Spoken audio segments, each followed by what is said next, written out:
औज़ुबिल्लाहिमिनश्शैतानिर्रजीम बिस्मिल्लाहिर्रहमानिर्रहीम। सलीम आपको एक दफ़ा फिर सॉफ्ट एनालिसिस में खुशामदीद कहता है। आज का हमारा जो डिस्कशन का मौजू है वो है कोर्ट मार्शल, जो आजकल बहुत ही पॉपुलर टर्म भी है और तमाम टीवी चैनल, अखबारात और सोशल मीडिया पे गर्दिश कर रहा होता है। तो कोर्ट मार्शल जो है वो सिविलियन का हम देखेंगे कि कोर्ट मार्शल सिविलियन का हो सकता है या उनका फ़ौजी अदालत में ट्रायल हो सकता है। अगर हो सकता है तो उनके उसका प्रोसेस क्या होगा दूसरी अदालतों से, और इन अदालतों में जो है उनका क्या फ़र्क क्या होगा, क्या उसमें मुल्की क़वानीन और आइनी और इंसानी हुकूक लागू होंगे या हाई कोर्ट और सुप्रीम कोर्ट में ऐसे लोगों को जो है वो अपील का हक़ होगा।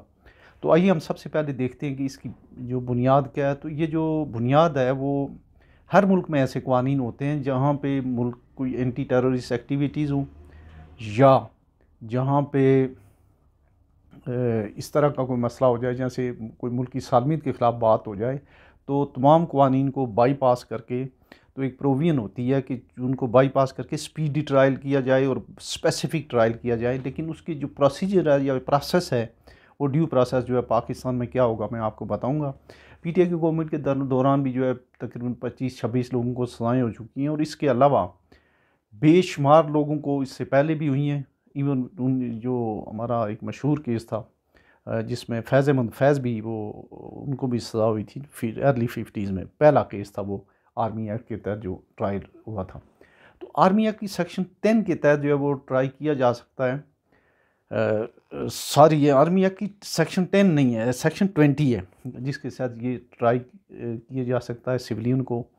और इसमें वो लोग होंगे जो इंतहाई जो जिन्होंने संगीन जराइम का इर्तिकाब किया हो, मुल्क के ख़िलाफ़ कोई साजिश की हो, या इस तरह हर किसी बंदे को नहीं होता है।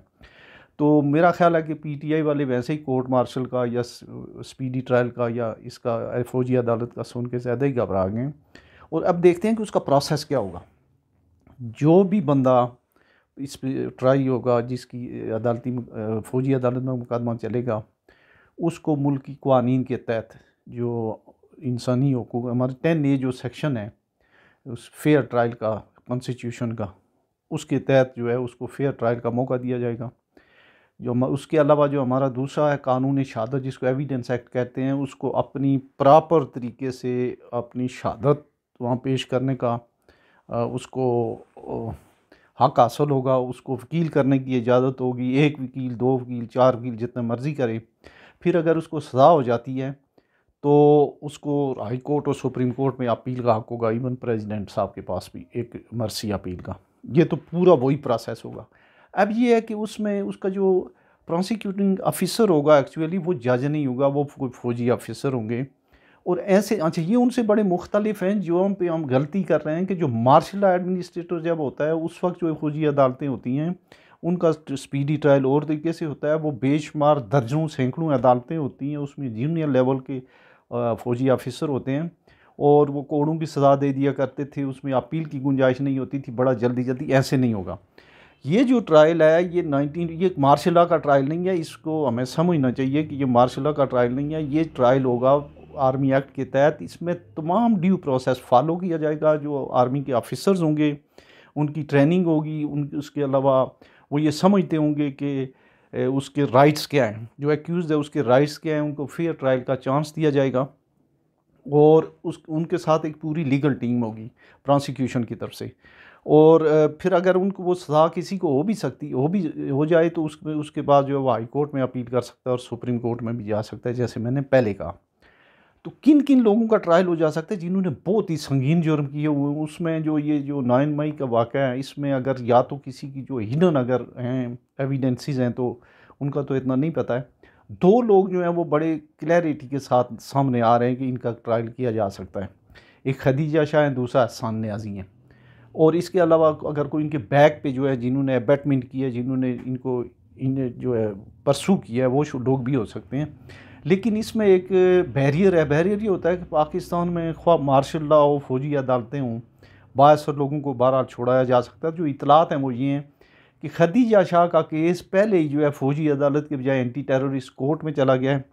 वहाँ पे जो है वो कोई किसी मलक रियाज, किसी जहांगीर तरीन, किसी बड़े का शहबाज शरीफ साहब, चूँकि खदीजा शाह को छुड़ाने के लिए पीटीआई से ज़्यादा जो है वो हुकूमत वक्त के एहलकार और बड़े बड़े ऑफिसर और जर्नल और रिटायर्ड और अदर रिटायर्ड लोग जो हैं ब्यूरोक्रेट्स वो इन्वॉल्व हैं।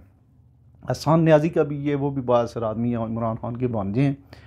तो जो केस एंटी टेररिस्ट कोर्ट की तरफ जाएंगे वो तो ना समझें, तो इसमें ज़्यादा चांस ये। अच्छा, दूसरी बात एक जो बहुत ज़्यादा गर्दिश कर रही है कि बहुत सारे फ़ौजी ऑफिसर का कोर्ट मार्शल हो रहा है, जैसे फैज़ अमीन साहब लाहौर के कोर्ट कमांडर साहब और बेशुमार लोगों का। तो इस सिमन में मेरी एक जो तजर्बा है वो ये है कि आर्मी की भी एक कोर्ट मार्शल करने की रेड लाइन है, वो ज़्यादातर कर्नल एंड बीलो का करते हैं। ऊपर जो वो होते हैं ना जिनका यहाँ एक रेड पट्टी होती है, फुल कर्नल एंड अबव, बहुत कम करते हैं। और उसमें ख़ासकर जर्नल का तो नहीं करते हैं। ये बहुत ही कम केसेस में ऐसे हुआ कि किसी का कोर्ट मार्शल हो। उसकी वजह यह है कि उसका जो मैसेज है वो एक अक्रॉस दी बोर्ड और तरह का जाता है, फिर डिमांड और तरह की हो जाएगी। अगर किसी फैज़ अमीन या किसी जर्नल का कोर्ट मार्शल होता है तो उनसे तो बड़े जुर्म जो किए हुए थे वो किए हुए थे। अयूब खान ने आइन एक नहीं दो आइन उसने मनसूख किए, उसकी वजह से हुए। ज़ियाउल हक और मुशर्रफ तो बच सकते ही नहीं हैं, चूँकि उसमें आर्टिकल 6 था 1973 का। और उसके साथ साथ जो है और भी बेशुमार पेंडोरा बॉक्स, जैसे वो जनरल पापा जानी और बेशुमार जो करप्शन के केसेज हैं। करप्शन तो आर्मी में ज़ीरो टॉलरेंस है। तो अगर किसी एक बंदे का हो गया तो ये एक ऐसा पेंडोरा बॉक्स खुलेगा कि जिसको थोड़ा संभालना मुश्किल हो जाएगा। लेकिन उसकी जो है नज़ीर तो बड़ी अच्छी होगी। लेकिन मेरा नहीं ख्याल कि किसी बड़े फ़ौजी अफसर को जो है इस सिलसिले में उसका कोर्ट मार्शल होगा। जैसे आम तौर पे हर कोई जो एंकर आता है जी वो जी फैज़ अमीन का है और कुल सोशल मीडिया भरा हुआ है, ऐसे नहीं है। अच्छा, जो ये अदालतें होंगी इनका पूरा पूरा ड्यू प्रोसेस होगा जैसे हमने बात की, और उसमें ओपन ट्रायल होगा। और जितनी आपको जो है प्राइमरी सेकेंडरी एविडेंसेस हैं जो बंदा है वो दे सकता है। और उसमें आप जो है वकील अपनी मर्ज़ी से कर सकते हैं। और अलबत्ता ये होगा, एक बात होगी कि वो स्पेसिफ़िक ट्रायल होगा, स्पेसिफ़िक सब्जेक्ट होगा, स्पेसिफ़िक कोर्ट होगी, और उसका रिज़ल्ट जो है वो बहुत जल्दी आएगा। अच्छा, इसमें जो मिसअंडरस्टैंडिंग जिन लोगों ने या जहाँ पे जो हाफ इंफॉर्मेशन जो शेयर करते रहे हैं, वो जैसे हामिद मीर साहब, असद तूर साहब, मुजीबुर रहमान शामी साहब, सलीम साफ़ी साहब, साबर शाकर, और ये बड़े बड़े जितने भी टॉप क्लास के टीवी चैनल हैं, उन्होंने ऐसे देखा हुआ है कि बस सारी पीटीआई का कोर्ट मार्शल हो गया। ऐसे नहीं होगा।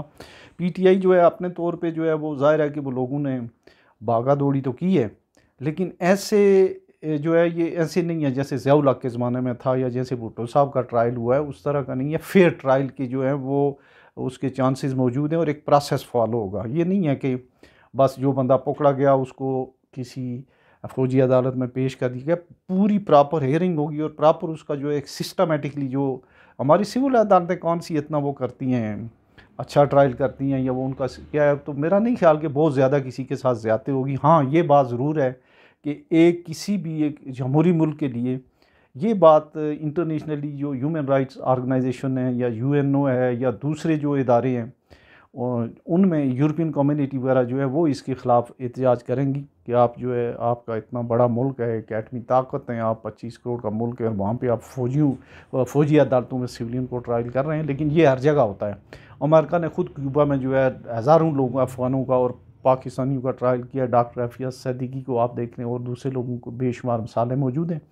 तो उम्मीद है कि ये क्लैरिटी हो गई है कि उसमें एक ड्यू प्रोसेस होगा, विटनेसेस होंगे वहाँ पे, हमारे जितने भी होंगे विटनेसेस आप उनको आगे पुट फोर्थ कर सकते हैं, और डिफेंस का पूरा पूरा हक होगा।